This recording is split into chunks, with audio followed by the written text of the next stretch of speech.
కార్తీక దీపం సీరియల్లోని దీపం చంపడానికి జ్యోత్స్న రౌడీల్ని పంపిస్తుంది. ఆ రౌడీలు దీపాన్ని పొడవబోయేసరికి పెద్ద నోరు పెట్టి దీపం అరుస్తుంది. అరిచిన వెంటనే కార్తీక్ కూడా లెగిసి పట్టుకోవడానికి ప్రయత్నిస్తాడు. ఆ దొంగ బెదిరించుకొని పారిపోతాడు. ఈలో దీప కూడా బయటకు వచ్చి ఏమైంది బాబా అంటే ఆ దొంగ ఎవరో ముసుగులో ఉండటం వల్ల తెలియలేదు అంటాడు. కాంచన కూడా వచ్చి ఏమైందిరా అంటుంది. ఏమీ లేదమ్మా, దీపని ఎవరో పొడవడానికి వచ్చారమ్మా అంటాడు. దీపని పొడవడానికి వచ్చాడా అంటది. అప్పుడు శౌర్య కూడా బయటకు వచ్చి అమ్మ ఏమైందమ్మా అంటుంది. ఏమీ లేదమ్మా, ఆ అమ్మకి చలిగా ఉంది, అందుకనే మంట వేసుకుందామని బయటకు వచ్చాము, కానీ అమ్మకి చలి తగ్గిపోయింది, అందుకనే లోపలికి వెళ్ళిపోదాం పదా అంటాడు. అమ్మ రేపు మాట్లాడుకుందాం అనేసి వెళ్ళిపోతారు. ఇక్కడ ఇలా ఉండగా అక్కడ జ్యోత్స్న రౌడీలతో మాట్లాడుతుంది. దీప అని చచ్చిపోయిందా అంటుంది. లేదమ్మా, మళ్ళీ తప్పించుకుంది అంటాడు రౌడీ. మళ్ళీ తప్పించుకుందా అని ఆశ్చర్యంగా అంటుంది. ఈలోగా ఎవరు తప్పించుకున్నారు, ఫోన్లో ఎవరు అనేసి అంటాడు దశరథ. నా ఫ్రెండ్ డాడీ, అమ్మకి బాగోలేదు కదా, అందువల్ల కెనడాలో ఉన్న నా ఫ్రెండ్కి రిపోర్ట్స్ పంపించి వేరే డాక్టర్ గారికి చూపించమన్నాను, కానీ ఆ డాక్టర్ రాలేదంట, అందుకే పొరపాటున మళ్ళీ తప్పించుకుందా అన్నాననేసి అంటుంది. అని నేను నా మ్యాచ్ అవుతాయి అనుకున్నాను రిపోర్ట్స్, కానీ మ్యాచ్ అవ్వలేదు నా శాంపిల్స్ అని బాధపడుతుంది. లేదమ్మా బాధపడుకో, పొరపాటు ఒక్కొక్కసారి జరుగుతుంది, వెళ్ళి పడుకో, చాలా టైం అయిందని చెప్పేస్తాడు దశరథ. ఇక్కడ కాంచన తెల్లవారు లేసి పాపకు జడవేస్తూ ఏమే చదువుకోవచ్చు కదా అనేసి అంటుంది.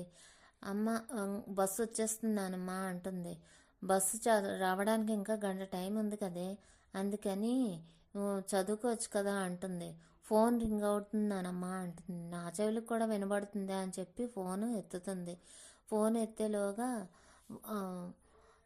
ఫోన్ ఎత్తుతుంది. శ్రీధర్ హలో అంటాడు. శ్రీధర్ టిఫిన్ చేసావా కాంచన అంటాడు. మీరు చెప్తేనే కానీ తిన్నా అంటుంది.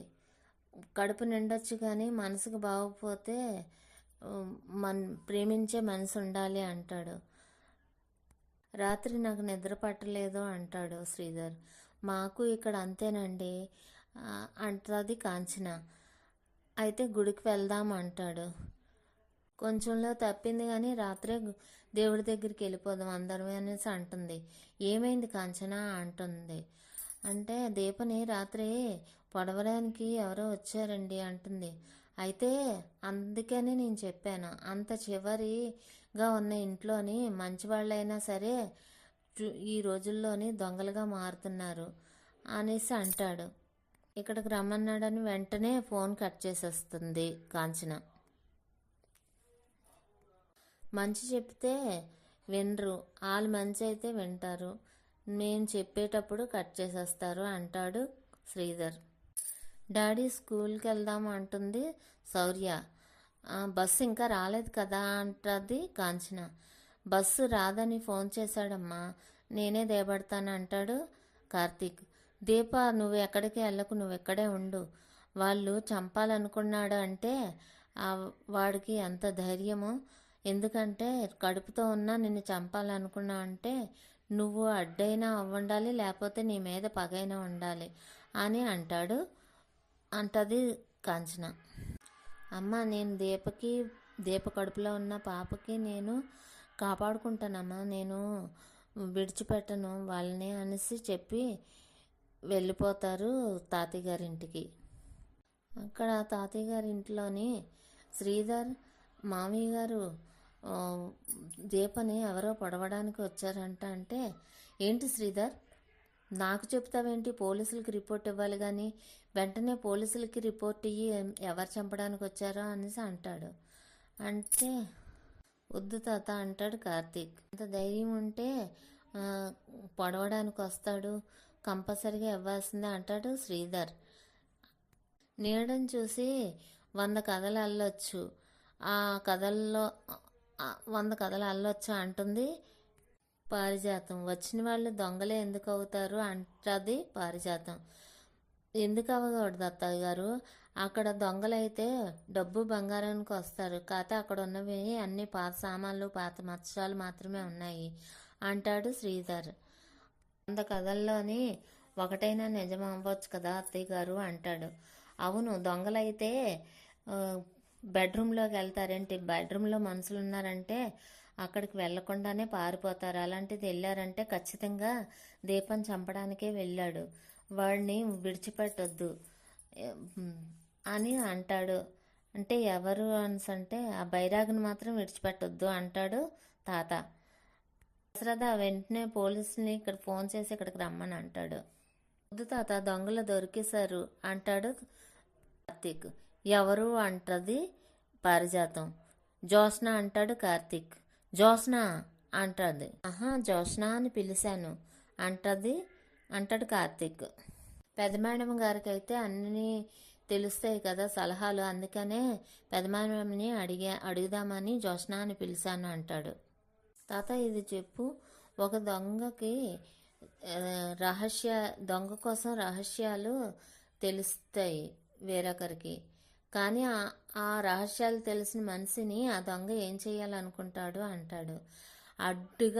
అడ్డుగా ఉండాలి లేదా పగైనా ఉండాలి అని తప్పించాలనుకుంటారు అంటాడు తాత. అందుకనే దీప నాకును కొన్ని రహస్యాలు, వ్యాపార రహస్యాలు తెలుసు, అందువల్లే వాళ్ళు మమ్మల్ని చంపాలనుకుంటున్నారు అంటాడు కార్తీక్. సరే తాత, దీపని హాస్పిటల్కి తీసుకెళ్తాను అంటాడు. హాస్పిటల్కా, ఎందుకంటే రెగ్యులర్ చెకప్కి వెళ్తాను, మీరు పర్మిషన్ ఇస్తే అంటాడు కార్తీక్. పర్మిషన్ ఎందుకురా దీనికి, తాళాలే ఇస్తాను, కారు తీసుకొని వెళ్ళి దీపకు చూపించు అంటాడు. సరే తాత అయితే వెళ్ళొస్తామంటారు అనేసి బయటకు వచ్చి దీప అంటుంది, అమ్మని ఎలాగైనా రక్షించుకోవాలి పదబావా అంటుంది.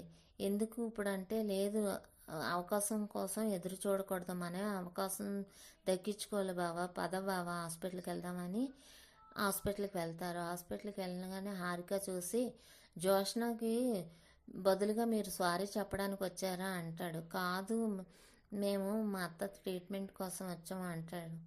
మీ అత్త ట్రీట్మెంట్ జరగాలంటే జోష్న రిపోర్ట్స్ మ్యాచ్ అవ్వు అంటుంది. మా అత్తకి ట్రీట్మెంట్ మీరే చేస్తున్నారు కాబట్టి మా అత్తకి ఆపరేషన్ కూడా మీరే చెయ్యాలి, బోన్ మ్యారో ఆపరేషన్ మీరే చెయ్యాలి మేడం అంటాడు. అంటే అదెలా కుదురుతుంది, మ్యాచ్ అవ్వట్లేదు కదా అంటది డాక్టర్ హారిక. అప్పుడు కార్తీక్ అంటాడు, రిలేటివ్స్, మా అత్తకి రిలేటివ్స్ ఎవరైనా ఉంటే అవుతుందా అంటే, అలాంటి రిలేటివ్స్ ఎవరు లేరు కదా అని అంటుంది. అయితే దీపది బ్లడ్ శాంపిల్స్ తీసుకోండి అంటాడు. దీపది ఎలా అవుతుంది అంటది హారిక. డాక్టర్, దయచేసి మా అమ్మని ఎలాగైనా కాపాడాలి, అందుకనే మీరు నా బ్లడ్ శాంపిల్స్ తీసుకోండి డాక్టర్, ఎలాగైనా అమ్మగారిని బ్రతికించండి అనేసి అంటుంది.